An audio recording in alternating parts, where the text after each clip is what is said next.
is no doubt that this thing is miraculous.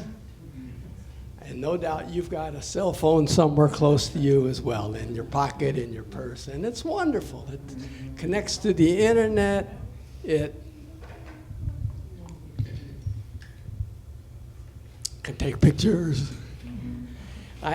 I can punch in a couple of numbers and instantly talk to my daughter and granddaughter and great-grandson in Holland, 5,000 miles away, for free. Well, free, after I paid $1 gajillion for this and the monthly service. But the thing is, when this thing runs out of electricity, if I don't have a charger, it's just a very expensive paperweight, basically worthless.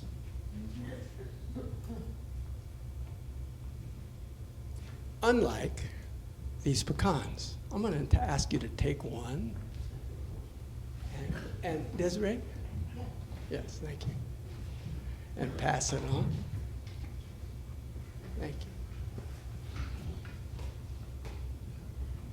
I purposely didn't pass them out earlier because I'd like to invite you to look at your pecan with fresh eyes. And you're picking up one at random. But just for a moment, pretend you're not who you are.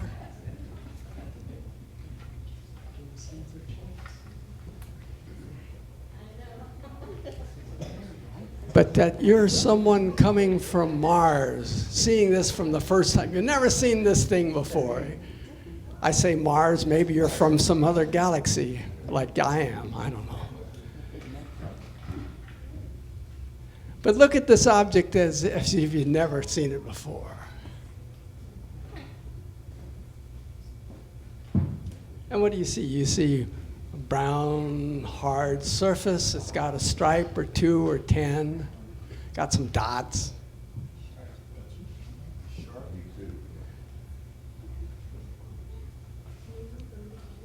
Now, if you were... But you're not from Mars. You're who you are. And most of you have lived here long enough to know that this is a pecan.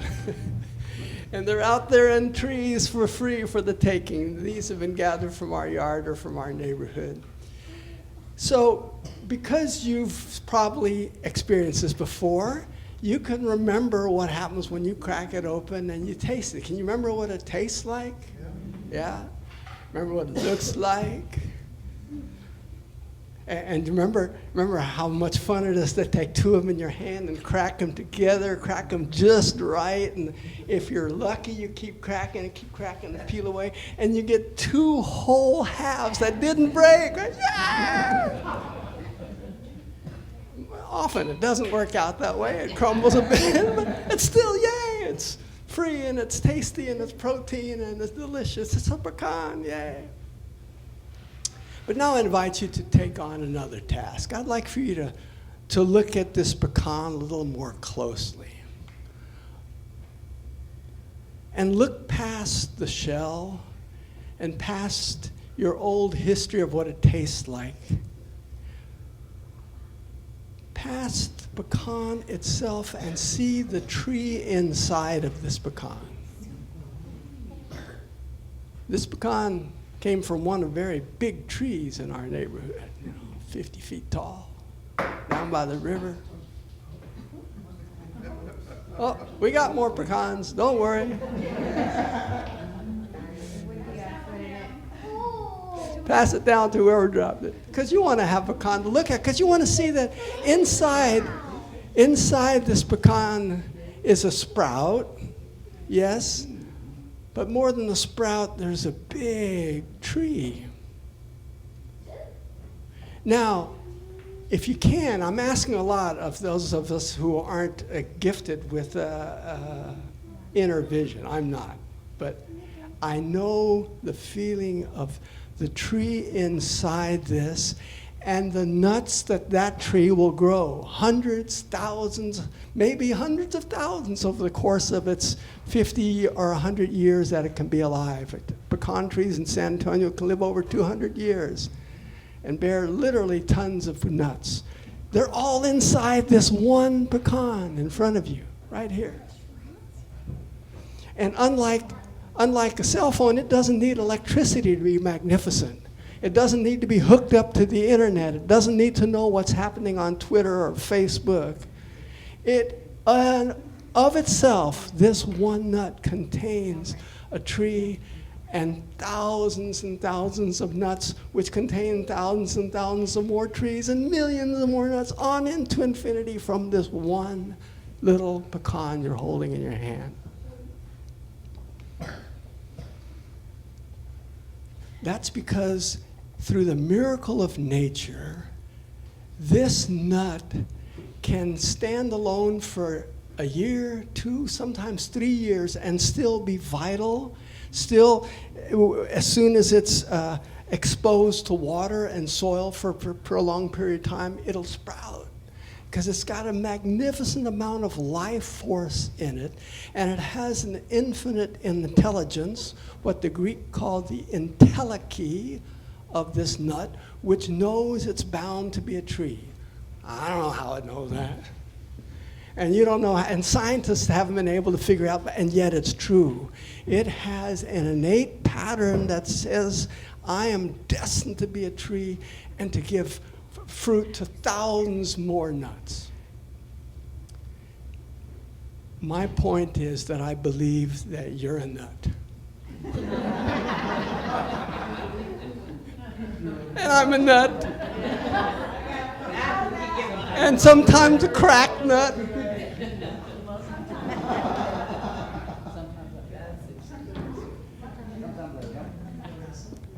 Sometimes a cracked nut.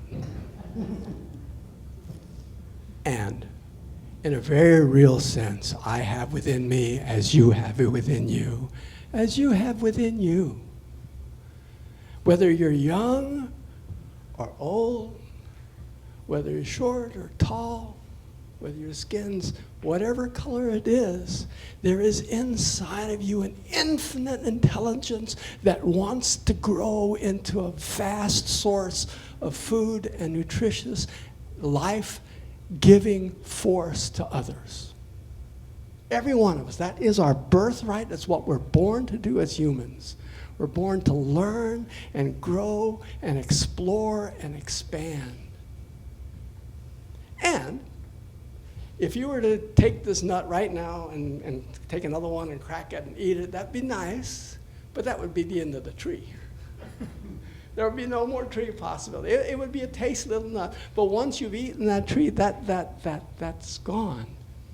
And the same way, once you start letting the world tell you that you're cracked and broken and that you're finished and that there's nothing left, then you're gone. But as long as you remember that you're whole and complete and there's a vibrant life and an infinite intelligence in you and that all of creation wants you to grow into a tree and to prosper and thrive, it wants you young people to become smarter than your parents, which you certainly will be by the time you're 15. You parents know what I'm talking about. That's a little inside joke. The point is,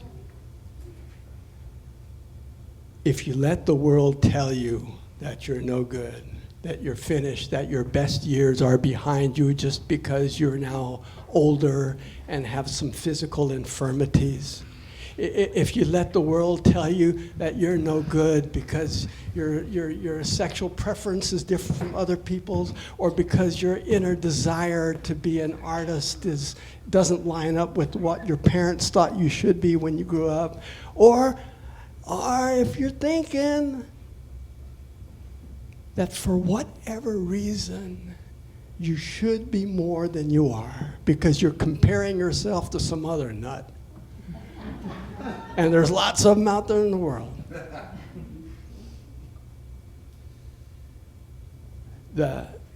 All the miracles of technology and social media are many and manifest, but one of the pernicious side effects of social media is with it comes an inevitable sense of comparison of your life to the lives of all the others who have carefully edited their little videos to show off the very best outfits and the finest meals and the love of this life. That's what people post.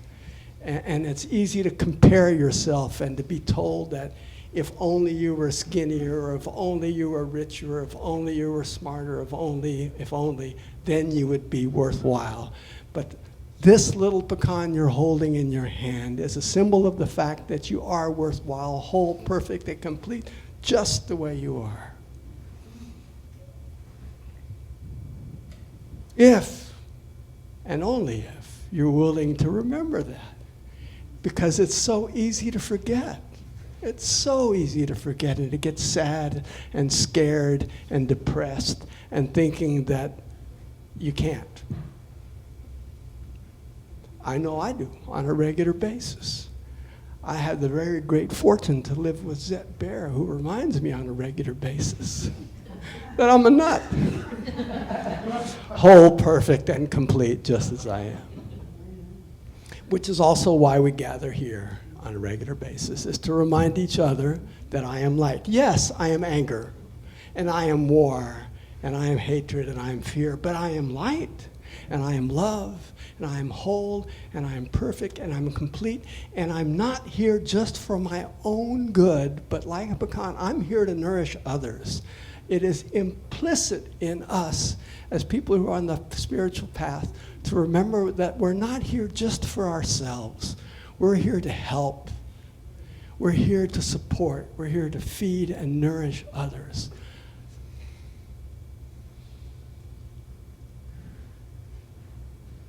If you'll take a moment to look around this room, I'd like you to see what I get to see, that there is a lot of beauty and a lot of talent and a lot of wisdom all around you. It's absolutely true. I have the good fortune of knowing many of you in person, and you are talented, and you're wise, and you're educated, and you're gifted, and you're creative. And as we, as a community called Celebration Circle, remember to look beyond our appearances and into the heart of who we are vast. We are capable of so much.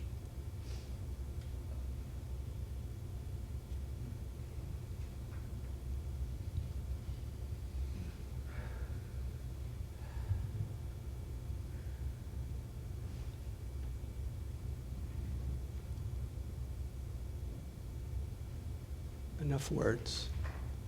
I invite my buddy Ray to play some music as we feel this together.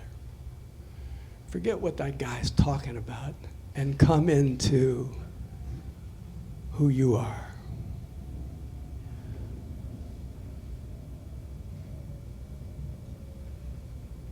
Feel the power of being yourself.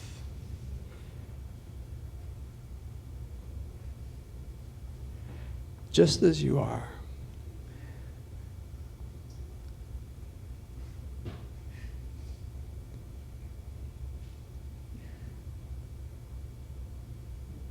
Feel there is no need to be anywhere else or do anything more.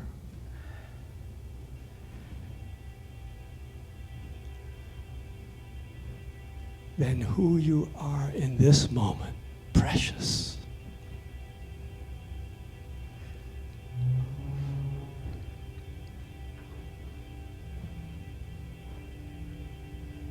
Full of life.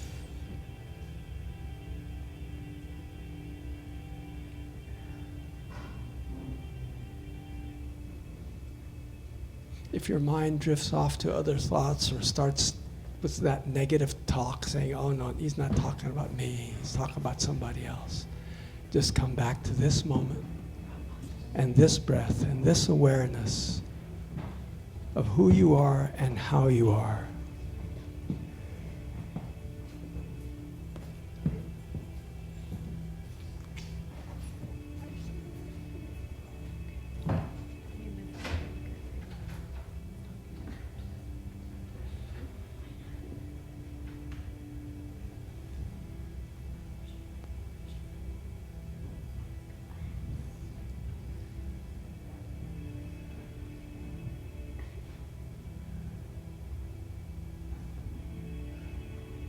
There is nothing else you need to do or know. In this moment, all of life is flowing through you, to you, as you. Eager to express, needing to express your true self, your largest self in the world.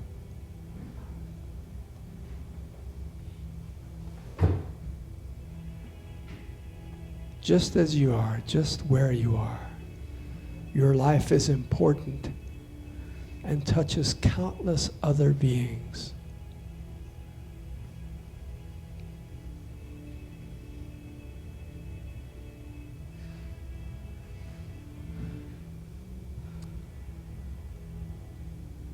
You don't have to be a famous musician or an Olympic athlete or a multi-billionaire to be important. You are important just as you are, just who you are.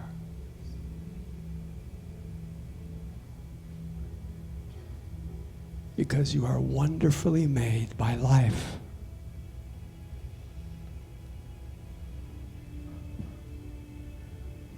Breathe into that largeness now.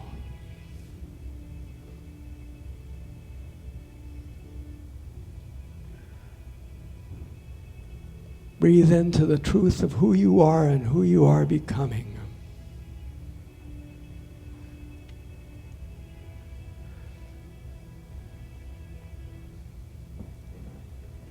Feel that all of life wants to nurture you, wants to water and feed and surround you with love and well-being. All of creation is willing and waiting to support you. As you open to that awareness now, and now, and now.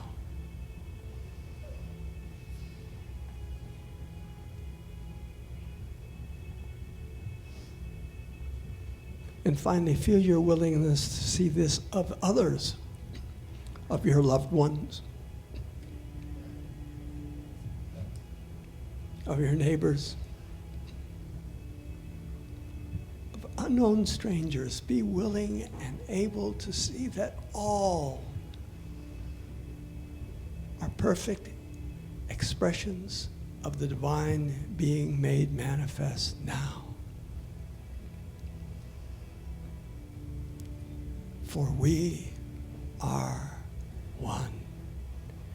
One in our magnificence, one in our wholeness, one in perfect expressions of spirit. For this awareness, for this opportunity to experience and express the truth of who we are, we say thank you, thank you. And so it is. Amen.